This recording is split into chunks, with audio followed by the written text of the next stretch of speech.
No one could save the dying plane, until a new nurse whispered her call sign. It was a Saturday morning. September 14, 2019.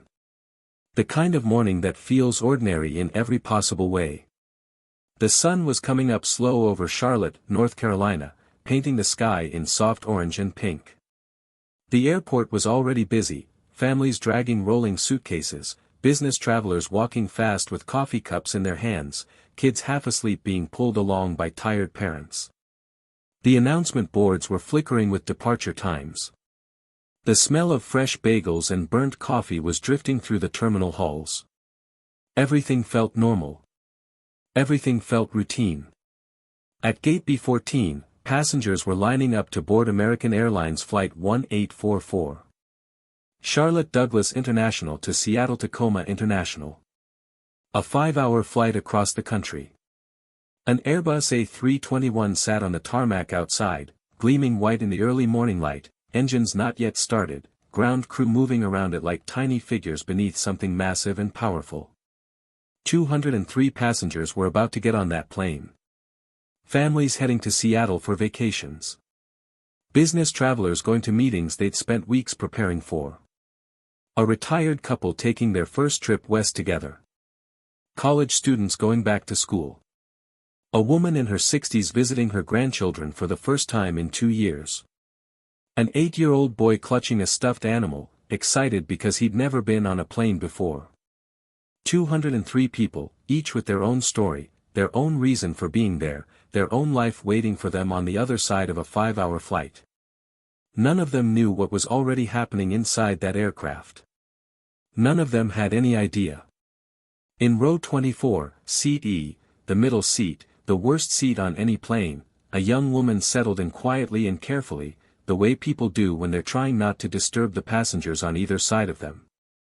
She was 26 years old. Maybe 5 feet 6 inches tall. Slim build. Black woman with natural hair pulled back into a simple low bun. No makeup. Small silver stud earrings. She had the kind of face that looked calm on the outside but was clearly working hard on the inside, like someone who had a lot of thoughts running at the same time and was managing all of them with great effort. She was wearing jeans and a plain gray cardigan over a white t-shirt. White sneakers, the comfortable kind that could survive 12 hours of standing on hard floors. She had a small rolling carry-on in the overhead bin that she'd packed and repacked 3 times the night before. Under the seat in front of her, her backpack was open just enough that you could see what was inside if you looked carefully. Brand new navy blue scrubs, still folded in their plastic packaging. A stethoscope in its original box. A hospital ID badge holder that said, Swedish Medical Center, Seattle, with a little square where a photo would eventually go, still blank and empty. A new nurse. Obviously. Completely obviously. She pulled out a thick textbook and set it on her lap. Emergency Medicine Procedures, 4th edition. She opened it to a page she'd already read twice, picked up her yellow highlighter, and started reading again. There were sticky notes on dozens of pages. Handwritten notes crowded the margins in small, neat letters. She'd been studying this material for weeks. In 24D, the aisle seat to her left, a man named Kevin, mid-40s, tech industry, the kind of man who brought work absolutely everywhere, was already deep inside his laptop, typing fast, barely aware that anyone had sat next to him. In 24F, the window seat to her right, a teenage girl was already asleep. Head resting against the wall of the plane, earbuds in, mouth slightly open, completely at peace with the world. The young woman in the middle looked at the teenager for a moment. She wished she could sleep like that. She wished she could turn her brain off for 5 hours and just arrive in Seattle. But her brain didn't work that way. It never had. Her name was Dany Reeves. Her ticket confirmed it, D. Reeves. Occupation, nurse. Residence, Columbia, South Carolina. That was all true. Every word of it was accurate. But it wasn't the whole story. Dany had grown up in Columbia, South Carolina. She was the kind of kid who took things apart to see how they worked: radios, old appliances, anything with wires and circuits and pieces that connected to other pieces. Her mother had learned early not to leave anything electronic sitting out where Dany could reach it. Her father, who worked as an electrician, had thought it was wonderful. He used to sit with her at the kitchen table and let her help him fix things. She was 7 years old the first time she successfully rewired a lamp. He'd called her a natural. When she graduated high school, she didn't go to college right away. She joined the Air Force instead. Enlisted at 18, driven by a combination of purpose and practicality and the honest truth that she didn't know exactly what she wanted to do with her life, but she knew she wanted to do something real, something useful, something that mattered. The Air Force saw what she was made of during her aptitude testing. She scored at the top of her group in technical and mechanical reasoning. They placed her in avionics training, the study and maintenance of the electronic systems that keep aircraft flying. She took to it immediately and completely, the way some people take to music or language. It wasn't just that she was good at learning it. It was that she understood it at a deeper level, the way you understand something that was always meant for you. She was assigned to Shaw Air Force Base in South Carolina. The 20th Fighter Wing. Her job was maintaining, troubleshooting, and repairing the electrical and flight control systems of F-16 Fighting Falcons. Not glamorous work, by any definition. While pilots trained and flew and got their photographs taken and appeared in recruitment videos, Dany was underground in maintenance hangars, wearing grease-stained coveralls, with her hands and sometimes her whole arms inside the narrow, complex avionics bays of fighter jets. She was tracing wiring harnesses in the dark with a flashlight and her fingertips. She was reading technical manuals in the break room at 2 in the morning. She was lying on her back on cold concrete floors, looking up into the belly of an aircraft, trying to hear what was wrong with it. Her supervisor was Master Sergeant Torres, a career Air Force woman in her 40s who had seen hundreds of technicians come through the 20th Fighter Wing and could rank them immediately and accurately. She ranked Dany differently than anyone else. Some people understand electronics from textbooks, Torres told her once, during a maintenance briefing in the fall of 2016. They can read a schematic and follow a procedure and fix the problem if it's in the manual. That's useful. That's fine. But you're different. You understand it from inside. Like you can actually see the electricity moving through the system. Dany hadn't known what to say to that. She'd just nodded and gone back to work. But it was true. She could hear fault signatures in system sounds. She could feel, in a way she couldn't fully explain, where current was supposed to flow and where it wasn't. She could walk into a hangar, stand beside a grounded jet, listen to the systems running their self-checks, and often diagnose the problem before opening a single access panel. The most remarkable thing she did was finding intermittent electrical faults, the hardest kind to diagnose, the kind that technicians called gremlins. A gremlin was a fault that didn't show up consistently. It happened under specific conditions that were hard to reproduce. It made a system fail sometimes but not others. It hid. It disappeared the moment you went looking for it. Other technicians could chase gremlins for weeks. They'd run the same diagnostics, check the same components, go through the same procedures, and find nothing, because the fault wasn't there when they were looking. Dany found them. She found them by listening differently, by looking at the patterns of when and how failures occurred rather than just where they occurred. She was finding the shape of the fault, the signature of it, before she ever touched a wire.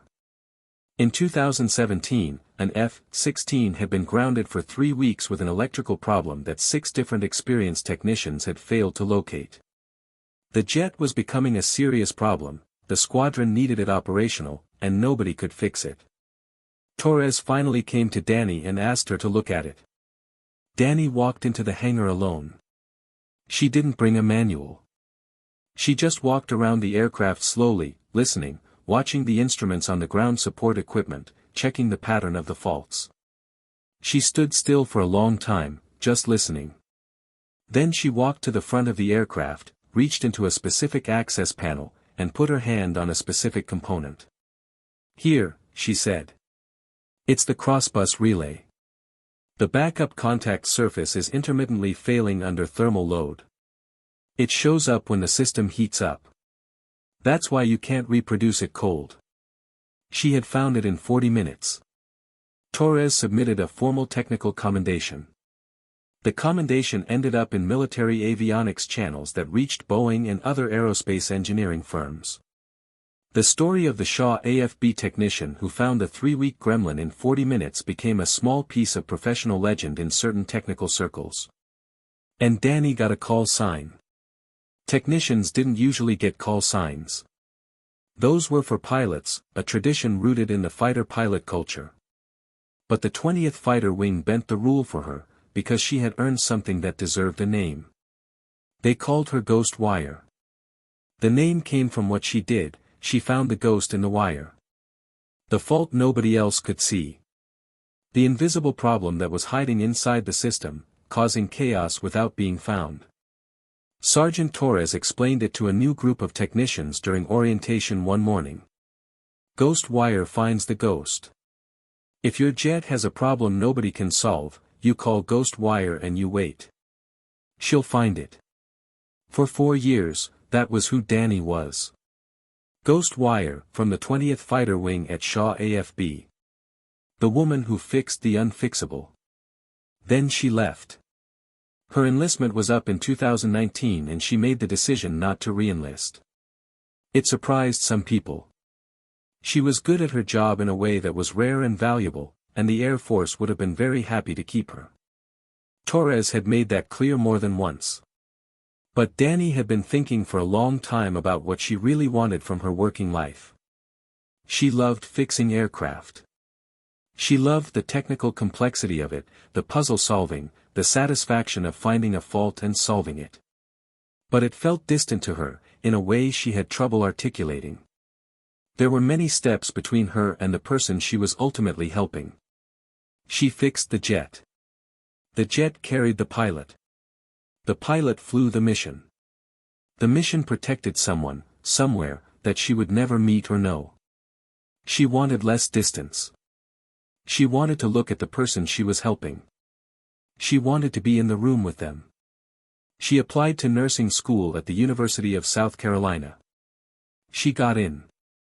She left the Air Force in early 2019 and spent the next 4 years studying anatomy, physiology, pharmacology, patient care, emergency medicine, and every other subject that stood between her and a nursing license. She graduated in May 2023. Passed her board examinations, the NCLEX, in June. And accepted a position in the emergency department at Swedish Medical Center in Seattle. Start date, Monday, September 16, 2023.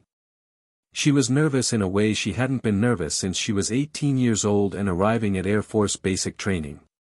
The confidence she'd built as an avionics technician felt like it belonged to a different person. As a nurse, she was starting from zero again. All those years of expertise, all that knowledge, all that hard-won understanding of how complex systems failed, none of it applied anymore. She was a new nurse now, and new nurses didn't know anything. They knew textbooks. They didn't know the real thing. She'd spent the entire week before her flight reviewing emergency procedures. Reading about patient assessment and triage. Going over medication dosages she'd already memorized and memorizing them again. Trying to feel ready. Trying to feel like she deserved the job that was waiting for her.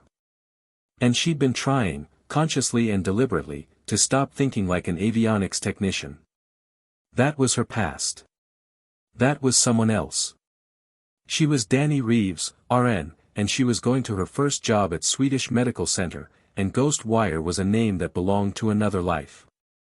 That had been the plan. The aircraft had other ideas. The plane pushed back from the gate at 8:26 a.m. and taxied to the runway. The flight attendants did their safety demonstration. The engine spooled up. The aircraft accelerated and lifted off the ground with that particular feeling, that moment of transition from heavy to light, from earth to air, that never quite becomes routine no matter how many times you felt it. They climbed. Seattle was 5 hours away. Dany opened her textbook. Found her page. Picked up her highlighter. At 9:47 a.m., the cabin lights flickered. Brief. Maybe a third of a second. The kind of flicker that most people don't consciously register, that gets filed away by the brain as a background event not worth attention. Half the passengers in the cabin probably didn't even blink. Dany noticed. She set her highlighter down. Slowly. It was a small thing. A single flicker. Could be a million things, most of them completely normal. Power transitions happened on aircraft. Systems switched between sources. It was nothing, probably. She went back to reading. At 9:48 a.m., 33 seconds later, the lights flickered again. This time it lasted longer. Maybe half a second. And this time, as the lights came back up, Dany heard something. A change in tone from the environmental control system, the air conditioning vents above her head. Subtle, the kind of thing you wouldn't notice unless you were specifically listening for it and knew what it meant.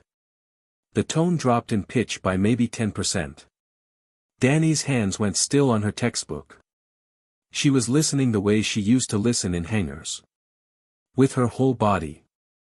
Attending to the sounds and vibrations around her as data, as information, as a language the aircraft was speaking. The environmental control system and the cabin lighting system were on different electrical buses. They were supposed to be. That was the design.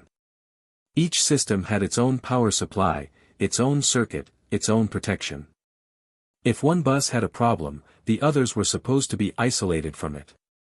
If the lighting and the ECS were affecting each other, that meant the buses weren't isolated. That meant something was allowing current to bleed across. That meant a cross-bus contamination. A breakdown in the electrical isolation architecture of the aircraft. She set her textbook on her lap, face down. Kept listening. At 9:50 a.m., the lights flickered a third time. 2 minutes and 14 seconds after the second one. Longer this time. Nearly a full second. And as the cabin lights came back, Dany turned in her seat and looked toward the galley area behind her, and what she saw made her chest go cold. The galley lights were dimmer than the cabin lights. Not much dimmer. Not obviously, dramatically dimmer. Just a degree or two off, the kind of thing that would be invisible to anyone not specifically looking for it. But Dany was looking for it, and she saw it immediately, and she knew what it meant. Asynchronous power delivery. The galley and the cabin were receiving electricity at slightly different voltages, which meant they were drawing from sources that had developed a differential. Which meant the common bus infrastructure was degrading. Which meant the cascade was progressing. She had seen this exact pattern before. Not on an Airbus. On an F-16 at Shaw Air Force Base in 2017, during a fault event that had started small, almost invisible, and progressed over about 25 minutes from minor anomalies to a complete electrical system failure that had forced an emergency landing. She had watched that fault progress through the F-16 systems like a slow fire, moving from one bus to the next, eating through the electrical architecture in a predictable pattern. Different aircraft. Different manufacturer. Different electrical architecture, in many specific ways. But the same underlying physics. The same failure signature. The same progression pattern. The Airbus had a more sophisticated and redundant electrical system than the F-16. It was a commercial airliner built to civilian aviation safety standards, which were in many ways more conservative and thorough than military standards. But sophistication didn't change physics. A cascade was a cascade. And this cascade was moving. Dany estimated, based on the timing and the progression rate she was observing, that the fault had started about 7 minutes before she first noticed the flicker. Which meant it had already been running for 7 minutes. Which meant, if it followed the pattern she knew from the F-16 event, she had somewhere between 12 and 18 minutes before it reached the flight critical systems, the avionics and flight control buses that the pilots needed to fly the aircraft. She started calculating. She hadn't meant to. She didn't want to. She was a nurse now. She was going to a nursing job.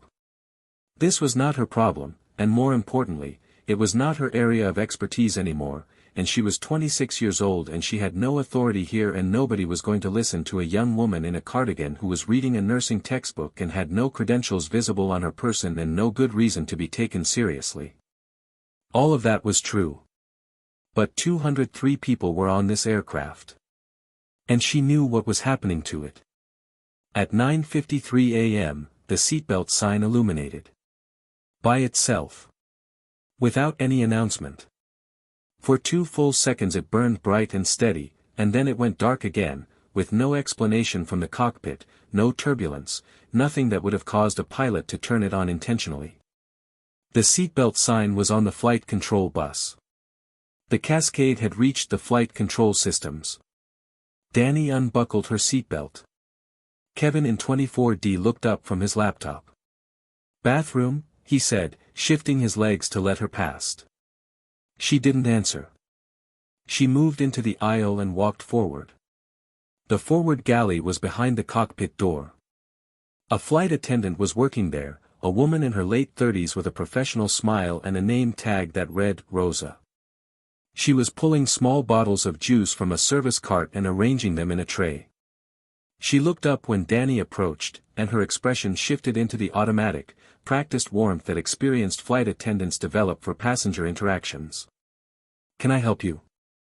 "I need to speak to the captain," Dany said. Her voice came out steady, which surprised her, because inside she felt the way she used to feel in the first moments of a major fault event, that combination of sharp clarity and controlled fear that she had learned to function through. "Right now. Please." Rosa's professional warmth held, but something shifted behind her eyes. "Is everything okay?" "No," Dany said. "This aircraft is experiencing an electrical cascade failure. I can identify it from the fault signatures I've been observing for the past several minutes. You need to notify the cockpit immediately." Rosa looked at her carefully. "Are you a pilot? An engineer?" "I'm a nurse," Dany said. "But before nursing school I was Air Force avionics. 4 years at Shaw Air Force Base in South Carolina, maintaining F-16 flight electrical and control systems. I have seen this exact failure pattern before in a different aircraft. The physics are the same. This cascade is going to reach flight critical systems within approximately 10 to 15 minutes if it hasn't already, and the seatbelt sign just illuminated without pilot input, which means it has already reached the flight control bus. I need to talk to the captain. Right now." She said all of that quickly and clearly, without hedging, without the apologetic softness that young women often unconsciously inject into their voices when they're saying something they expect to be dismissed. She said it the way Sergeant Torres had taught her to deliver technical briefings, clearly, specifically, with the evidence lined up behind the conclusion. Rosa looked at her for 2 full seconds. Rosa had been flying for 11 years. She had seen medical emergencies, mechanical problems, passenger crises, weather events. She had developed, over those 11 years, a fairly reliable sense for when something was actually wrong versus when a passenger was anxious or confused or looking for attention. The young woman in front of her was not anxious. She was not confused. She was precise and calm and specific, and the technical details she had listed, the cross-bus contamination, the ECS tone change, the seatbelt sign activation, those weren't the kind of things a nervous passenger made up. Those were the kind of things you said when you knew what you were talking about. "Wait here," Rosa said. She went to the cockpit door. Knocked the specific knock. Waited. Spoke quietly for a moment. The door opened a few inches, she spoke again, and then she came back to Dany. "Captain wants to talk to you." The cockpit of an Airbus A321 is a smaller space than it looks from outside. 2 seats side by side, surrounded on 3 sides by panels of instruments, switches, displays, and controls. It is a room designed entirely around the act of flying an aircraft, with no space wasted on anything else. Captain Thomas Calloway occupied the left seat. He was 54 years old, with close-cropped gray hair and the kind of face that had spent decades in direct sunlight through aircraft windshields. He had been flying commercial aircraft for over 25 years. He had over 20,000 hours of flight time. He had handled emergencies before, not many, because truly serious emergencies in commercial aviation are genuinely rare, but enough to know what they felt like, and enough to know that the correct response was calm, systematic, and fast. First Officer Amanda Lynn occupied the right seat. She was 38, with dark hair pulled back tightly. She had over 8,000 hours of flight time. She was running through a troubleshooting checklist when Dany stepped into the cockpit, her eyes moving between the procedure on her tablet and the instrument panels in front of her.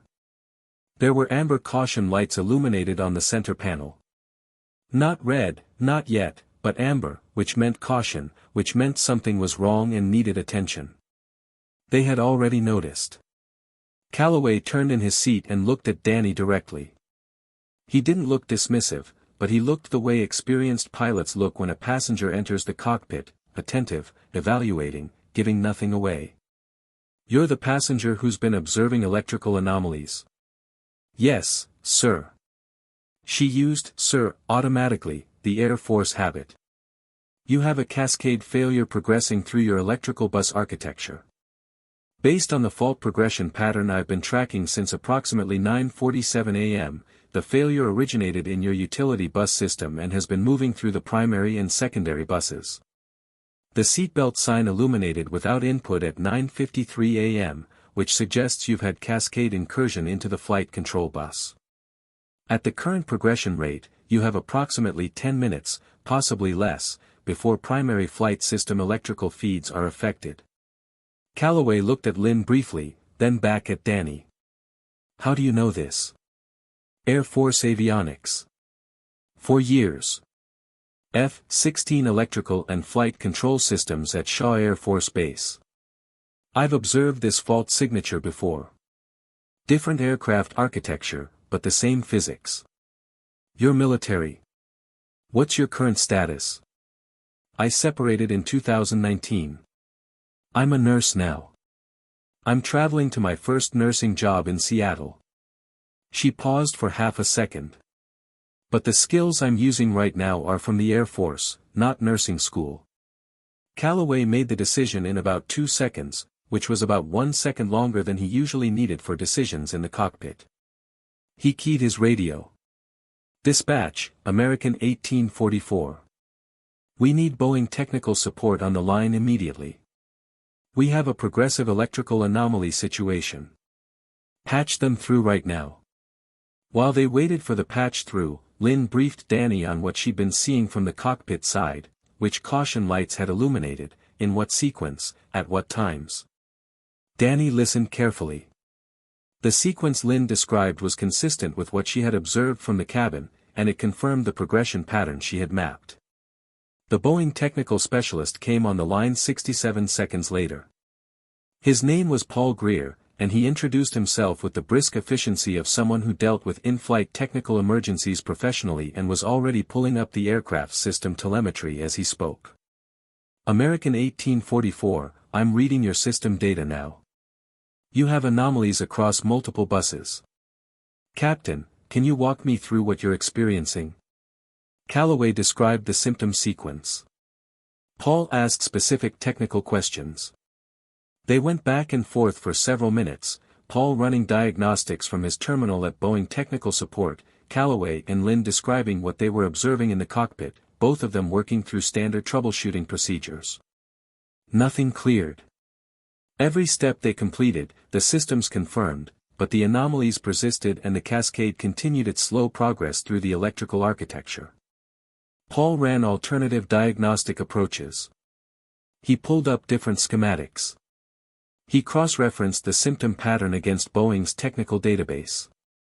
Dany stood behind the pilot's seats and listened and watched and said nothing, because it wasn't her place yet and because Paul was good at his job and because there was always the possibility that the standard procedure would find it and fix it and she would not be needed. But she could hear the fault. She could feel the cascade in the sounds and vibrations of the aircraft around her. And she knew, with the same quiet certainty she'd had in the hangar in 2017, that the standard procedure wasn't going to find this one. She heard Paul's voice shift. The professional confidence in it developed a new texture, not panic, not anything close to panic, but the particular quality of a technical expert who is working at the edge of what he can see. Captain, I'm not finding a clear fault origin from the telemetry I have access to. The symptom pattern doesn't match any documented failure mode in my database for this aircraft type. I want to consider some alternative. The fault origin is in the crosstie relay assembly, Dany said. There was a brief silence. Then Paul said, carefully, who is that? My name is Dany Reeves. I'm a passenger. Former Air Force Avionics, 20th Fighter Wing at Shaw AFB. Another pause. When Paul spoke again, his voice had changed, not dramatically, but in the way that voices change when people are revising their mental model of a situation. What kind of work did you do?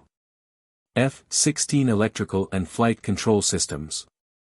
Specializing in fault diagnosis. I diagnosed this fault pattern from the cabin before the pilots were aware of the full scope of it. The origin is in the crosstie relay assembly, specifically the backup contactor that manages load distribution between AC bus 1 and AC bus 2. The backup contactor is degrading in a way that's causing asymmetric load distribution, and that asymmetry is creating a cascade through the bus architecture. That's a specific and unusual diagnosis for someone without access to telemetry. I don't need telemetry. I'm reading the fault signature. The timing between failure events, the specific systems being affected, the sequence of progression, it matches a fault signature I've seen before, in a different aircraft, caused by the same type of component failure. A pause. Then, what was your call sign? The question surprised her. She hadn't expected that question, and she hadn't expected the feeling that came with it, the way the words of the question reached into a part of her she'd been deliberately keeping quiet for 4 years and tugged at something there. I didn't have a call sign, she said. I wasn't a pilot. Technicians at Shaw sometimes got unofficial call signs for exceptional work. Did you have one? She looked at Captain Calloway. He was watching her, and his expression told her nothing, except that whatever she said next mattered. She thought about who she was now. A nurse.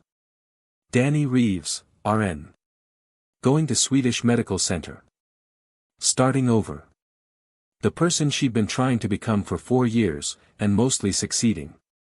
And then she thought about 203 people on this aircraft who needed ghost wire right now, not Dany Reeves, RN. Ghost wire, she said. It came out quietly. What happened on the line was a silence of maybe 3 seconds. In technical conversations, 3 seconds is a long time. Then Paul Greer's voice came back, and it had changed completely. Ghost wire. From the 20th Fighter Wing. The technician who found the Phantom short on the grounded F-16 in 2017. Yes. I heard about that case. Your supervisor submitted a formal technical commendation. That report made it into Boeing's technical case files because the diagnostic methodology was unusual. The fault had been chased for 3 weeks by 6 experienced technicians. You found it in 40 minutes. Yes, sir. The method you used, identifying the fault signature from system interaction patterns rather than direct component testing, that's not a standard diagnostic approach. No, sir. It's just how I understand electrical systems. A pause. Then, tell me what you're hearing. What followed was 8 minutes of the most focused technical work Dany had done since she left the Air Force. She and Paul work together the way 2 people work together when they both understand the same complex thing from different angles, her from physical experience and intuition, him from engineering data and system architecture. She described what she was observing, the timing patterns between failure events, the specific combination of systems affected, the character of the fault signature as she was reading it from the aircraft's behavior. He ran diagnostics, pulled up schematics, cross-referenced her observations against the aircraft's design specifications, tested her hypothesis against what the data was showing him. She knew components from having held them, from having replaced them, from understanding how they physically degraded under thermal and electrical stress over time. He knew the Airbus A321's electrical architecture from engineering documentation and technical data. Together they could see the whole picture. The backup contactor in the crosstie relay assembly, Paul said, after about 3 minutes of working through the data together. You're right. The telemetry is showing an asymmetric load signature that I wasn't reading as a contactor failure because the degradation pattern is unusual. But looking at it through your framework, you're right. That's it. It's a thermal stress degradation, Dany said. The contact surface is intermittently failing when the component reaches operating temperature. The asymmetric load is the cascade trigger. Every time the contactor tries to balance the bus load and fails, it creates a voltage spike that moves through the connected systems. Which is why the cascade is progressing, Paul said. Each spike is degrading other components downstream. Yes. And it's going to reach the primary flight control power feeds if we don't isolate it. Paul was already working. Captain Calloway, I'm going to walk you through an emergency electrical isolation procedure. We're going to isolate the crosstie relay assembly from the bus architecture and reconfigure your power distribution. You'll lose some redundancy, but your primary systems will be protected and stable for the rest of the flight. Dany, I need you to coach the physical verification steps. The pilots need confirmation that what they're seeing in the cockpit matches the actual system states. Understood. What came next was methodical and intense and calm in the specific way that technical emergencies are calm, not relaxed, not comfortable, but controlled. Contained. Everyone doing their job at the top of their ability. Paul walked Calloway and Lynn through the isolation procedure step by step. Dany watched the pilot's instrument responses and gave them confirmation language, not what to do, that was Paul's job, but what the results should look and feel like when each step was completed correctly, the kind of physical intuition knowledge that you can only have if you've done the work with your hands. When you isolate bus 1 from the crosstie, you should see the ECS tone normalize first, she said. Then the cabin lighting will stabilize. If both of those happen, the isolation is working. Calloway completed the isolation step. The ECS tone normalized. The cabin lighting stabilized. It's working, Dany said. Continue. 12 minutes of precise, controlled troubleshooting. Step by step through the emergency configuration, shedding non-essential electrical loads, reconfiguring the power distribution architecture around the failed component, restoring protection to the primary flight systems. Then. Amber lights cleared. System by system, the caution indicators went dark. The cascade stopped progressing. The electrical architecture stabilized in its reconfigured state. Flight control systems confirmed normal. Navigation systems normal.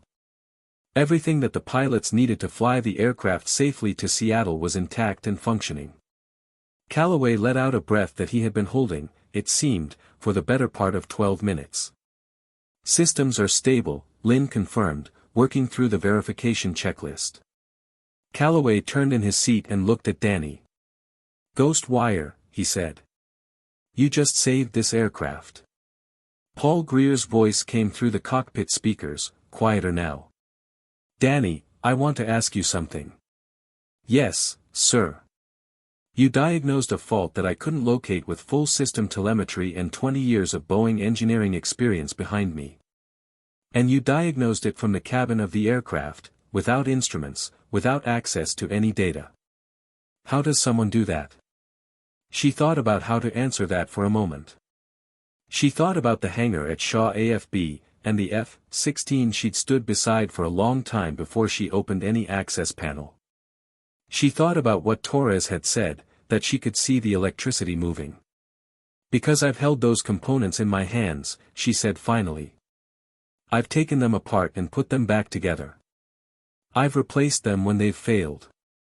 I understand how they degrade under stress because I've seen the physical evidence of that degradation. It's not really something I can explain better than that. I know how they fail because I've been close enough to see it happen. You're not an avionics technician anymore, Paul said. It wasn't quite a question. No, sir. I left the Air Force 4 years ago. I went to nursing school. I'm a nurse now. I'm going to my first job in Seattle. A pause. A nurse. Yes, sir. Ghost wire, Paul said. You just diagnosed an Airbus A321 electrical cascade failure from a middle economy seat using skills you developed fixing F-16 fighter jets. And you're going to your first nursing job. She almost smiled. Yes, sir. That's about right. Well. I'm going to put what happened today in a technical report, and I want your contact information if you're willing, because the diagnostic methodology you used here is genuinely interesting from an engineering perspective. But more than that. A pause. Thank you. On behalf of Boeing and on behalf of everyone on that aircraft. That was extraordinary work. The flight landed in Seattle 93 minutes later. They had declared an emergency as a precautionary measure following the fault event, which meant they came in on a priority approach with fire and rescue vehicles positioned along the runway as a standard precaution. The landing was smooth and completely normal. The aircraft taxied to the gate without incident. Passengers began gathering their belongings. The normal post-flight activity of a cabin full of people relieved to have arrived. Most of them had noticed the lights flickering earlier and had thought nothing of it. A few had observed the flight attendants moving quickly through the cabin partway through the flight and had wondered briefly if something was wrong. None of them knew how close they had come to something that wouldn't have been a minor inconvenience. Dany stayed in the cockpit while the passengers deplaned. She didn't entirely know why she stayed. She just didn't feel ready to go back to being a passenger, to walk off the aircraft and into the terminal and collect her bag and find her rideshare to the hospital. Calloway let her stay. He and Lynn went through their post-emergency procedures, completed their required documentation, spoke with dispatch about the situation. When they were done, when the cockpit was quiet, Calloway finally turned fully to face her.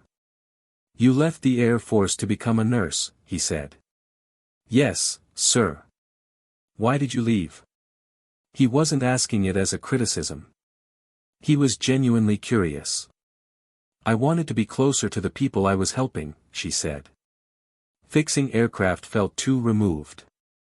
There were too many steps between my work and the person it ultimately affected. I wanted to help people directly. Be in the room with them. Calloway nodded slowly. He looked at her in the way that people look at other people when they're deciding how honest to be. I've been flying for 25 years, he said. I've thought a lot about what it means to help people in this job. You do save lives, you save them by flying well, by making good decisions, by handling emergencies correctly. But you're right that it's indirect. You never see the people you're taking care of, not really. They're just passengers. They're just lives in the back of the aircraft. He paused. Today, you helped 203 people as directly as anything you'll do in a hospital. You were in the room. You were present. You knew what was wrong and you helped fix it. He looked at her for a moment more. The two things you've done in your life, fixing aircraft, helping patients, they're not as different as you think. Different tools. Different settings. Same fundamental purpose. You fix what's broken. You figure out what's wrong and you solve it. You keep people alive. She sat with that for a while. The cockpit was quiet around them. Outside the windows, she could see the tarmac of Seattle-Tacoma International, ground crew moving around the aircraft in the gray morning light. Seattle. She was here. She'd made it. I thought I was leaving Ghost Wire behind, she said. You didn't leave her behind, Calloway said. You brought her with you. You just didn't know it until today.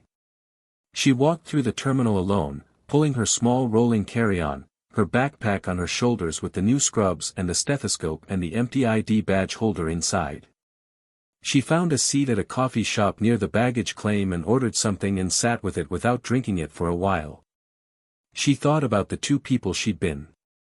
The Air Force version, Ghost Wire, the woman who found electrical faults in fighter jets, who had spent 4 years in hangars listening to machines and understanding them better than almost anyone else in her squadron. The nursing school version, Dany Reeves, the new nurse, the student who'd read thousands of pages and memorized thousands of facts and was trying to build a completely new identity in a completely new field. She had thought those two people were in tension with each other. She had thought becoming Dany Reeves, RN, meant leaving Ghost Wire behind. That the nurse had to replace the technician. That she couldn't be both. But she had just spent 12 minutes in the cockpit of a dying aircraft doing the most important technical work of her life, and then she had walked back into the cabin and she was still Dany Reeves, still going to Swedish Medical Center, still a nurse, still exactly who she decided to become. She wasn't two different people. She was one person with two sets of skills and a single consistent purpose. She listened to systems. She identified faults. She found what was broken and she helped fix it. She had done that for 4 years with aircraft and she was going to do it for the rest of her career with people, and the skills were more similar than she had understood. You observed carefully. You listened to what wasn't said as much as what was said. You looked for the signature of the problem beneath the surface symptoms. You found the ghost in the wire. You fixed things. You kept people alive. Different tools, same purpose. She drank her coffee. She picked up her carry-on. She walked toward the exit to find her rideshare to Swedish Medical Center. 3 weeks after Flight 1844 landed safely in Seattle, the Seattle Times ran a story. The headline read, "New nurse used Air Force skills to save 203 lives on failing aircraft." The story had been picked up by several other outlets and was spreading steadily across social media, accumulating the kind of attention that stories about unexpected heroism tend to generate. Dany declined to be interviewed. She was 3 weeks into her job at Swedish Medical Center's emergency department, and she was busy, and she didn't feel particularly heroic, and she didn't know what she would say to a journalist that wasn't awkward and insufficient. But she agreed to give a written statement, because Paul Greer had asked her to, and because Captain Calloway had asked her to, and because she thought maybe she owed it to the 203 people on that flight to at least acknowledge what had happened.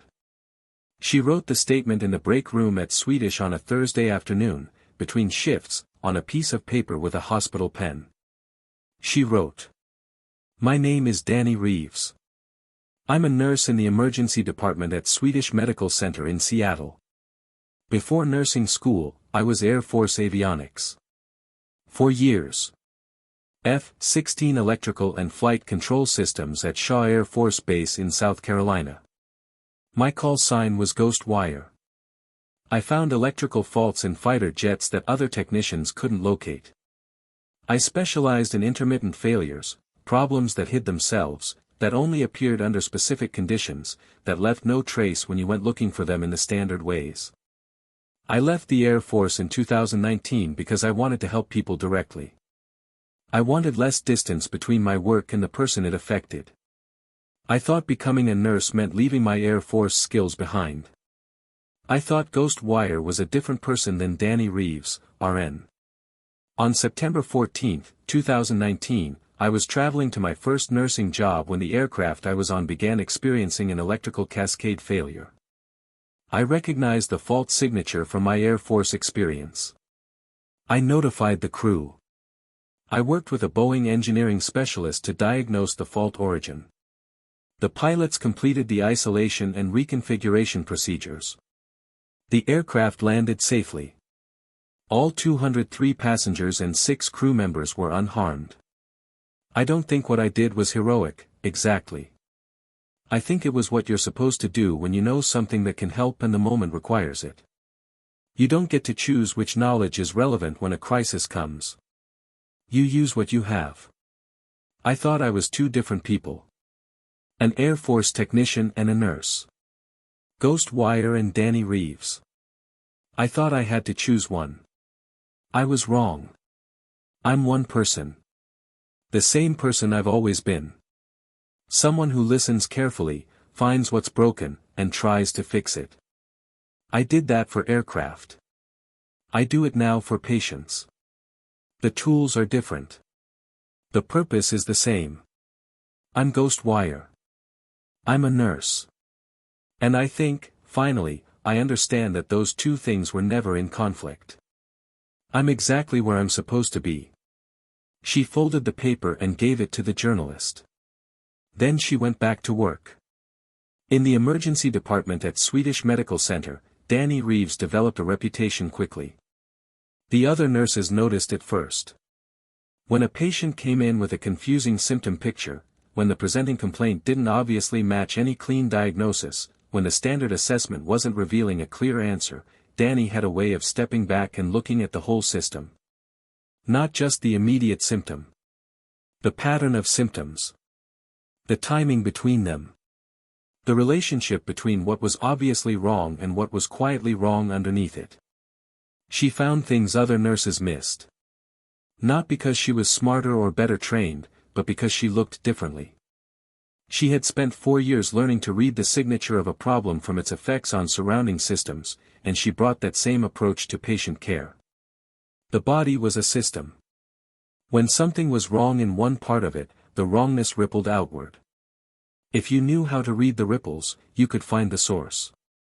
Her supervising physician, a woman named Dr. Yara Hassan, who had been an ED attending for 12 years and had seen hundreds of new nurses come through her department, told Dany after about 2 months that she had a diagnostic intuition that was unusual for someone so early in their career. Most new nurses are pattern matching against what they learned in school, Dr. Hassan said. You're doing something different. You're reading the system. Dany thought about how to explain it. I think I learned how to find faults before I learned how to care for patients, she said. And it turns out those skills are more similar than I expected. Dr. Hassan looked at her curiously. What kind of faults? And Dany, for the first time since starting the job, told the whole story. She told it simply and directly, the way she'd been telling medical history since nursing school, the relevant facts, in sequence, without embellishment. The Air Force. The avionics work. The call sign. The F-16 with the 3-week gremlin. The decision to leave. Nursing school. The flight to Seattle. The cascade failure. The 12 minutes in the cockpit. Dr. Hassan listened without interrupting. When Dany finished, Dr. Hassan was quiet for a moment. Ghost Wire, she said. That was what they called me, yes. And you thought that person was gone. I thought she should be. I thought being a nurse meant starting fresh. Dr. Hassan shook her head slowly. Nothing you've experienced is wasted, she said. Every skill you've ever built, every problem you've ever solved, every system you've ever understood, you carry all of it. The question is whether you can see how it applies. She paused. You can. Clearly. Dany still has the statement she wrote for the Seattle Times journalist.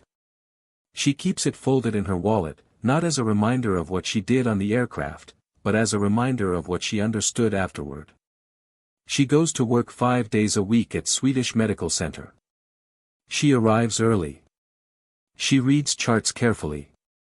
She listens to patients the way she used to listen to aircraft, with her whole attention, looking for the patterns beneath the obvious surface. She is a good nurse. She is becoming a very good nurse. Her colleagues respect her. Her patients, for reasons they often can't articulate, trust her. She doesn't talk about Flight 1844 very often. It comes up occasionally, when someone on the unit mentions having read about it, or when a new colleague asks how she ended up in nursing from the Air Force. She tells the relevant parts. She answers questions directly.